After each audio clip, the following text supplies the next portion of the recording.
Ça me donne envie de danser. Bonjour à toutes, bonjour à tous. Bienvenue dans l'émission Comme toujours, une émission sur le patrimoine vivant, les savoir-faire d'hier et d'aujourd'hui. Et aujourd'hui, ce sera une émission plus sur le faire-savoir que le savoir-faire. Quoique, nous recevons Caroline Buttrot qui dirige Coyote Company, une agence de communication spécialisée entre autres sur les marchés de l'hôtellerie de plein air, sur toute la façade olympique, mais également olympique, atlantique. Mais voilà, il y a des mots qui reviennent maintenant tout de suite. Développement de marché, industrie, restauration, services et BTP. Enfin, vrai, elle va tout nous expliquer, elle vient nous parler de son métier. Bref, on va communiquer, parler, je parle, tu parles, nous parlons. Bla bla bla, bla bla bla, bla bla bla, bla bla bla, bla bla bla bla bla bla bla bla bla bla bla bla bla bla. Faux menteur de rencontre, entremetteur en scène, incitateur d'idées, marchand de lumière. Pressbook, émissaire, vendeur à la silhouette, marchand, emballant. Chez Coyote Company, on fait de la com unique, adaptée à chaque client. Faire savoir est un savoir-faire qui demande écoute, partage, adaptation et créativité. Comment est née l'entreprise? En quoi consiste l'activité? Autant de questions que nous allons poser à notre invitée. Caroline, bonjour. Bonjour. Caroline Buttrot de Coyote Company. Soyez la bienvenue sur notre... On va communiquer. C'est ça. C'est ça. Aujourd'hui, il faut communiquer. Aujourd'hui, puis peut-être hier, et puis aussi. Et demain sans doute aussi encore. Oui.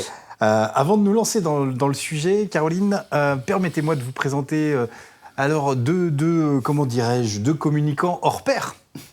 Ils blabla tout le temps. On n'a pas peur. Nos deux Jean-Pierre, nos Jean-Pierre blabla. Voilà, quand Jean-Pierre Bertrand salue Jean-Pierre Pouvreau, ça fait Jean-Pierre au carré. Comment vous allez? On va bail. On va bien? On va bail. Comment les menailles? Comment les menailles? Bon, c'est que ça va bien alors. Jean-Pierre Pouvreau, la cuisine, ça va? Ah, ben on va bail, comment les menailles, j'ai jument. Ouais. Il fait du ragoût patatou. De ragoût patatou. Du ragoût patatou.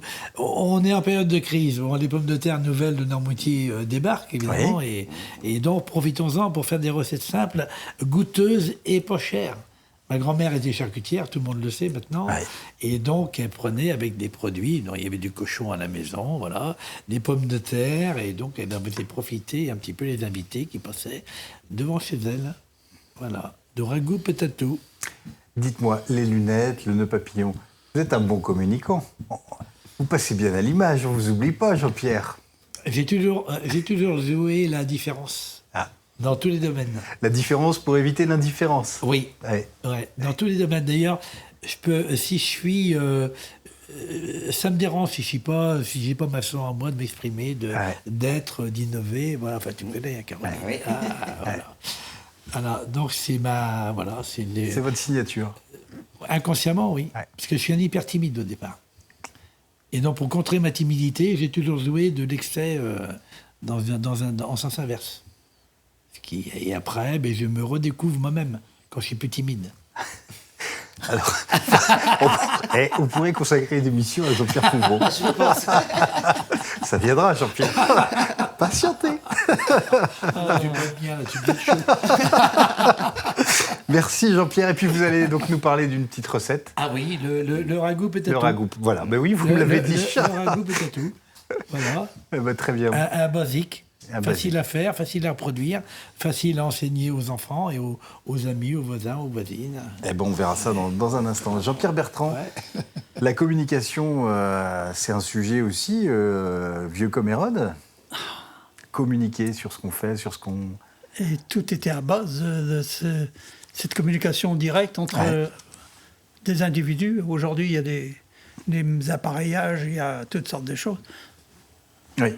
Mais à une époque, même les panneaux sur le bord des routes, c'est ça qui est rigolo. Les gens n'imaginent pas. Il fallait poser la question le long de la route, quoi. Les cartes apparaissent dans le XVIIe siècle, franchement 18e. Et donc, voilà, il fallait avoir de la goule, oser descendre de son carrosse ou de sa diligence pour poser la question où on allait. Et il fallait être bilingue. De vous qu'on aille. D'avoir qu'on aille. Aïe, où vas-tu? Qu'est-ce que les tues? Alors, quand tu passais un peu en Bretagne, et puis, etc., mais t'étais mort. Ben oui, c'était ça. Mais non, mais je disais à un jeune il n'y a pas longtemps, qui me disait que ses parents, ses grands-parents, tout ça, ça parlait maraîchin et que ça devait pas être facile avec les origines. J'y parlais maraîchin, mais ils avaient l'avantage d'être bilingues tous. Ouais. Moi qui fouille dans les papiers, dans les manuscrits des familles et tout, ils écrivent en français. Donc ils étaient déjà bilingues. Ouais. Hein, c'est un avantage d'avoir 2 langues. Parce que quand tu avais un étranger, ben oui, il parlait en maraîchan. Puis Il dans ne le comprenait maraîchin- pas. Dans le maraîchin, les phrases sont beaucoup plus courtes pour s'exprimer. Il y a une façon beaucoup plus Oui, rapide. mais on n'est pas avare des mots parce Non. que toutes Oui. les fins de mots, Oui, s'il y a un T, on le prononce. Voilà, elles sont c'est pas un mot, Ouais. c'est un motte. Ah oui, c'est ça. Bah oui, au moins on va au bout. Ça me rappelle quand ma mamie, elle est rentrée d'un voyage en Thaïlande, elle me dit « Il sait pas comment le faisons pour se faire comprendre, puis pour arriver à se comprendre. » Elle était philosophe. Alors, des sujets autour de la communication. Mais oui, sujet autour de la communication, 2 films, enfin 2 vidéos nous ont été confiées. Je propose Oui, allez-y, qu'on proposez. commence par l'une d'elles qui est vraiment Qui nous la mettra présentation déjà- de l'entreprise Voilà, et comme ça qui nous dira, et puis après on Catherine rebondit sur la pourra présentation. compléter, voilà. Eh ben, on fait rentrer comme ça. dans le vif du sujet tout de suite. On envoie le premier sujet, la première vidéo. C'est parti.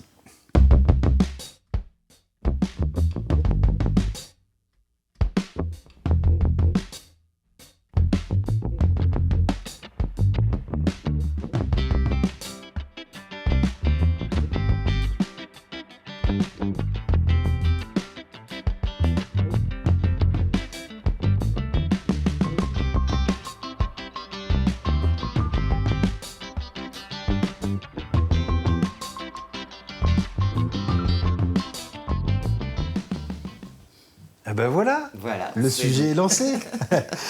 Caroline, Coyote Company, donc c'est à la fois tout ça. Oui, Ça se dit en peu de mots. Il faut que ce soit communiqué, ça doit être efficace. voilà, faut être bref. Il faut être bref. Ouais. Et Pas tout- besoin de longs discours. Ouais, oui, c'est ça. Il faut un peu de fantaisie, Ouais, mais ça, c'est ma marque de fabrique. c'est ça. Voilà. La créativité qui passe On par là. travaille sérieusement, mais toujours dans la bonne Ouais, humeur. ouais. Ouais. Et c'est quoi l'histoire de Coyote Company? C'est cette agence de communication qui existe depuis combien de temps? Qu'est-ce qu'on y fait? Comment vous avez vu aussi évoluer les outils? Comment on s'adapte? Ça a bougé, ouais. C'est vrai? Non, alors, la petite histoire, j'étais salarié dans une entreprise spécialisée camping. Ouais. Et on voyait bien que ça allait crouler. Ouais. Et j'ai un client que j'appelais mon parrain après, qui m'a dit « Mais Caroline, c'est à toi que j'achète la com, c'est pas au nom de la société. » Je ne vais pas nommer quand même. Ouais. Et elle me dit « Mais pourquoi tu te lancerais pas aujourd'hui ?» Bon, ben, j'en ai parlé à un graphiste avec qui vraiment ça matchait, Ça on matchait, avait le ouais. même Ouais, esprit. ouais. J'ai eu la chance aussi de mes parents qui m'ont fait confiance. Parce que bon, j'étais toute jeune à cette époque. Mais il me dit, bah, c'est maintenant ou jamais, on est là pour te lancer. Bah, tu nous rembourseras, bien sûr. Hein. Mais c'est vrai que j'ai eu la chance d'avoir des parents commerçants qui m'ont aidé. Ouais. Et plutôt que de subir une boîte qui allait déposer le bilan, ce qu'ils ont fait, j'ai monté ma boîte, donc il y a 30 ans aujourd'hui. D'accord. Et vous avez été spécialisé dans l'hôtellerie de plein air ou pas spécialement? Si, Puisque c'était un créneau initialement. que vous connaissiez bien. Donc... Alors non, Non, pas trop. en fait, c'est que j'avais travaillé pendant 2 ans dans cette société spécialisée camping. J'ai même découvert le camping vraiment. Oui, d'accord. Ah, pour moi, c'était que la tente dans le champ de grand-mère. Le sac à dos. Voilà. Et là, j'ai vu quand même déjà, il y avait une mutation Ouais. avec les mobilhomes, les chalets. Mais c'est vrai que c'est un monde que j'ai découvert pendant 2 ans en tant que salarié Ouais. et qui m'a passionné. Parce que là, les relations humaines, c'est chouette. On va discuter avec le gars qui est sur son tractopelle, la minette qui fait son mobilhome. Enfin, c'est une autre relation, quoi. On est en plein air. Ouais. Donc, ça a été une passion. Mais j'allais pas travailler que dans le tourisme. Exclusivement, oui. Moi, j'avais eu des expériences dans d'autres agences, plus des sociétés de services, des TPE. Donc, j'ai toujours une cible assez large en clientèle. Faut aimer on le voit tout de suite, il faut aimer le contact, la relation, c'est primordial. Oui, ouais. C'est Comme je disais un peu, donc toi, tu parlais de grands-parents charcutiers. Oui. Moi, je suis une petite fille de Maquignon et de boulanger-pâtissier. Alors, Ouais. Voilà, il y a la... voilà, j'ai appris à compter, moi, derrière le comptoir. Hein. Il y a la fille- ouais, c'est ça. Voilà. Ouais. Et non, la communication, oui, c'est toute ma vie, quoi. Oui, c'est ça. C'est vraiment une passion. Aimer, donc on se met au service des... On raconte une histoire, finalement ? Il faut déjà comprendre l'histoire des gens. Comprendre l'histoire, donc écouter. Ouais, il faut d'abord savoir. Le plus important, c'est écouter. Ouais. Ouais. Se mettre à la place donc de notre client donneur d'ordre, mais aussi du client final.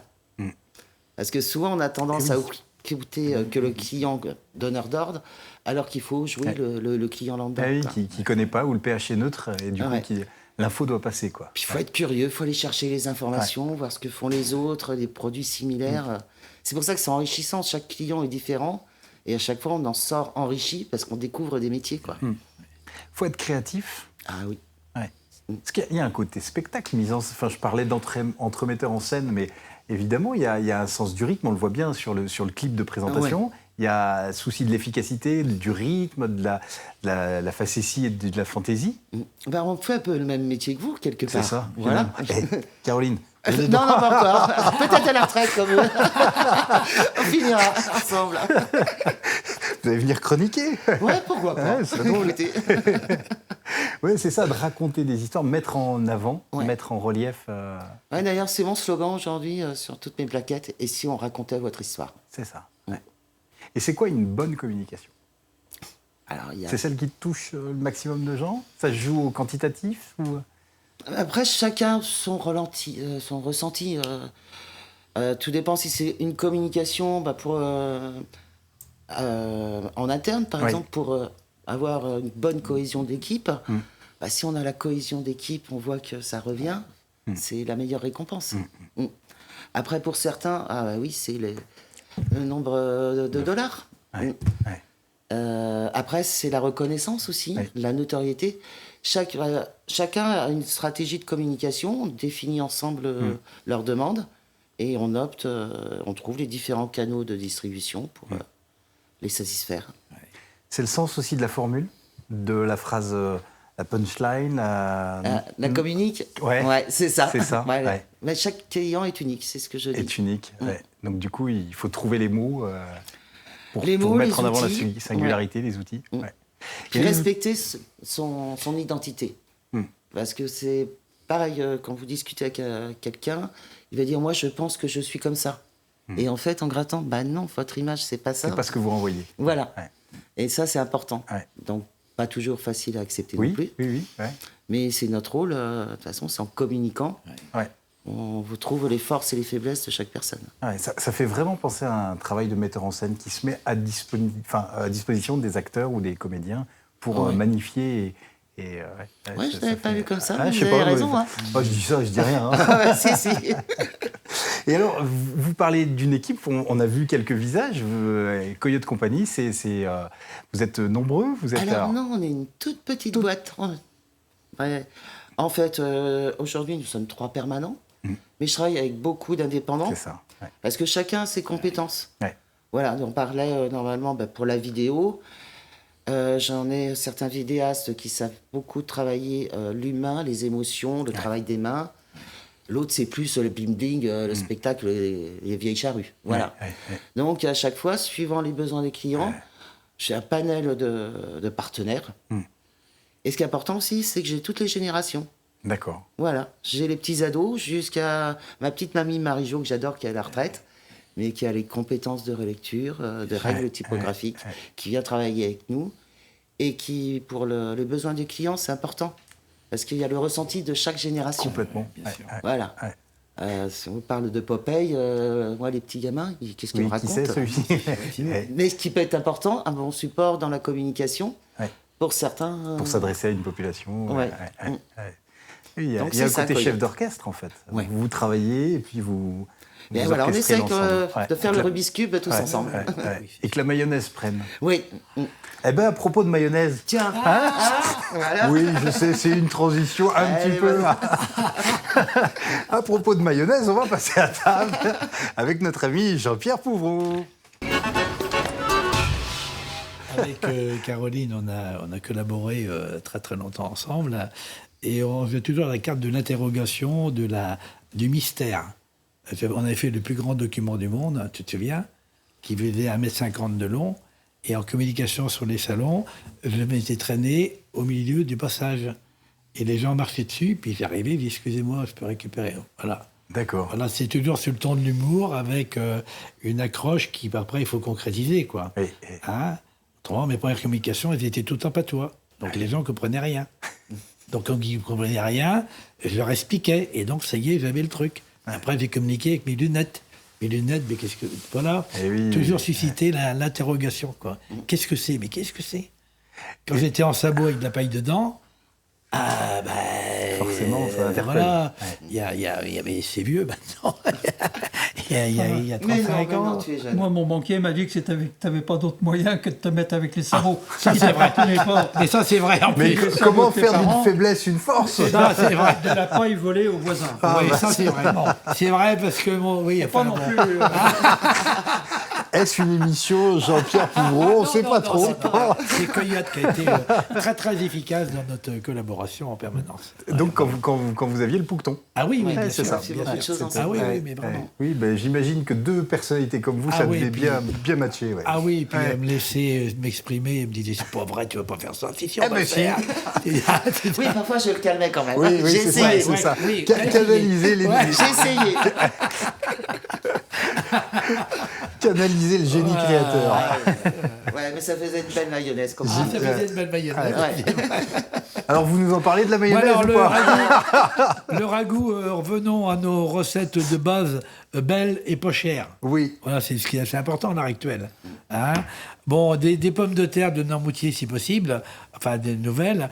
Bon, on met 120 grammes d'oignons, de l'ail, du lait entier, du jambon fumé, de la poitrine fumée. Bon, en gros, je vais caricaturer les recettes, c'est très simple à faire.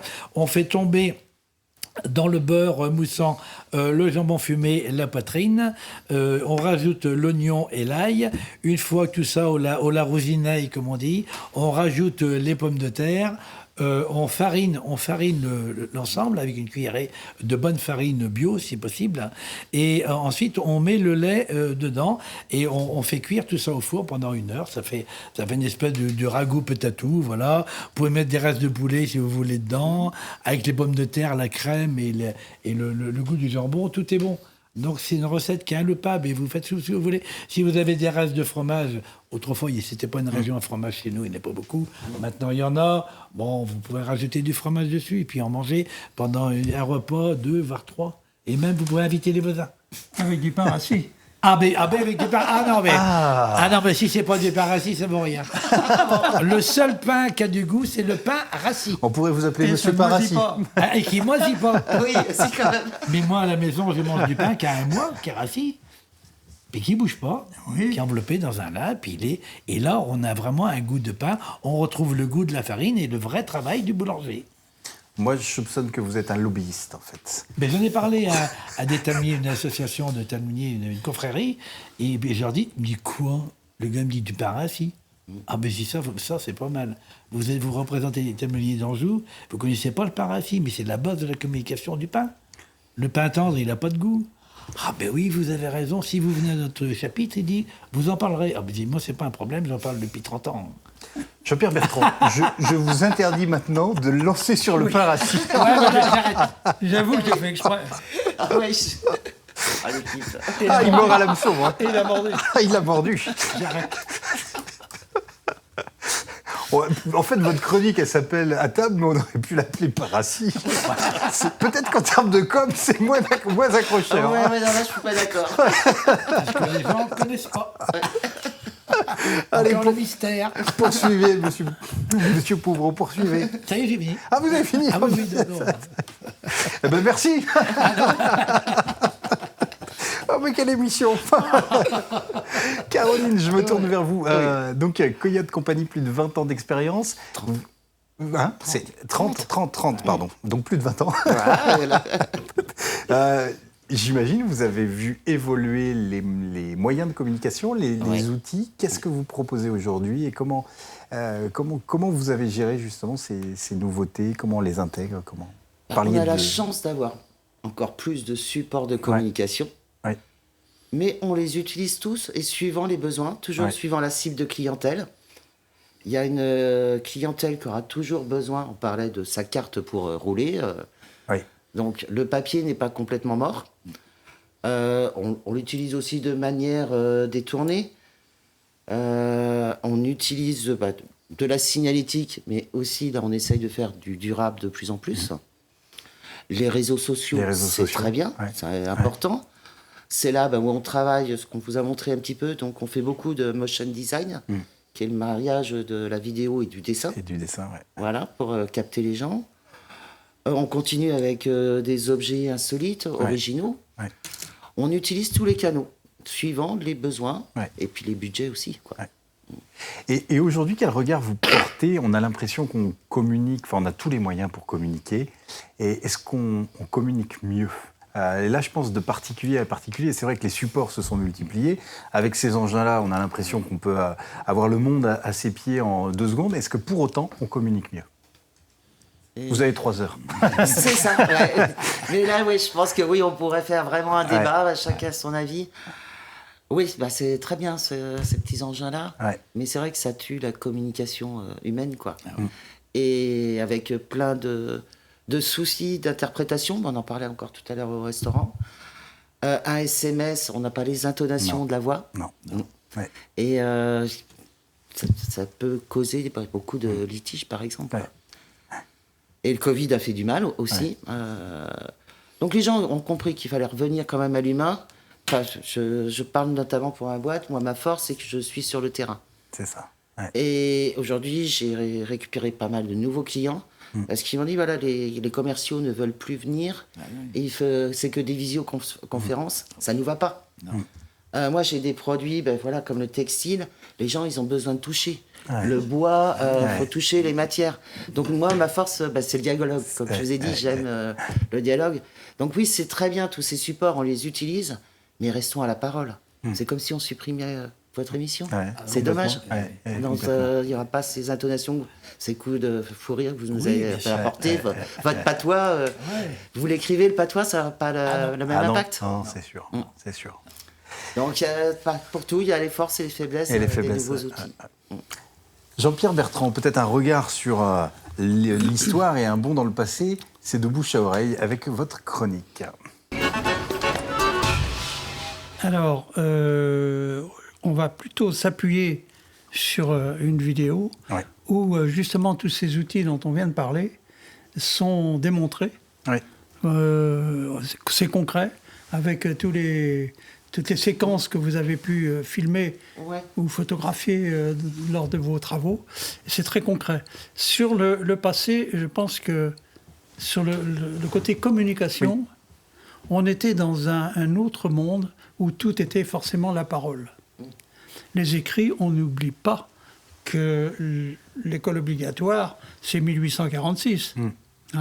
Moi qui dépouille des ouvrages actuellement, là, je voyais hier 1906, 1913, il faut connaître le sujet pour pouvoir transcrire, parce que c'est bourré de fautes.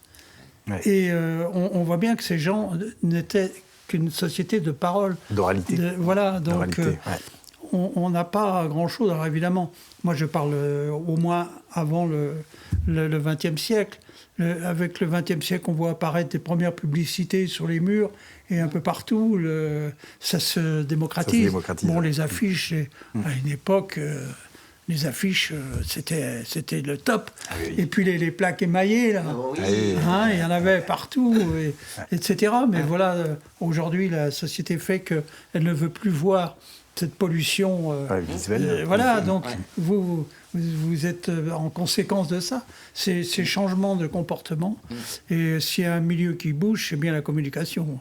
Parce qu'aujourd'hui, très honnêtement, je trouve qu'il n'y a plus de transmission directe, orale, déjà c'est dans la cellule familiale. Déjà, ça se perd. Déjà. Pas aller plus loin. On regarde votre film, parce que là, on va tout comprendre ce que c'est aujourd'hui une agence de communication. On regarde.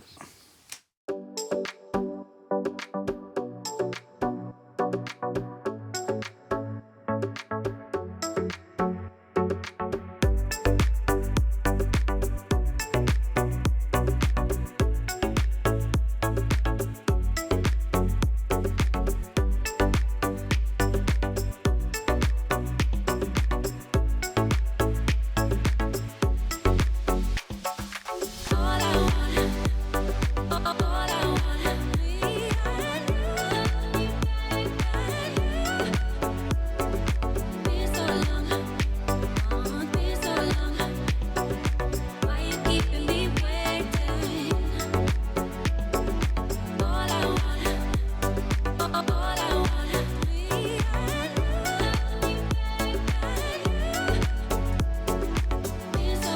Et ben voilà, le voyage de la communication avec Coyote Company. Catherine, merci beaucoup de votre venue. L'émission touche déjà à sa fin. C'était un vrai plaisir, mais moi aussi. vous reviendrez nous communiquer d'autres aventures. Et puis un grand merci au Jean-Pierre. Ah oui. Et nous, notre communication finale, c'est toujours... À bientôt. Ah oui, vous l'avez déjà appris.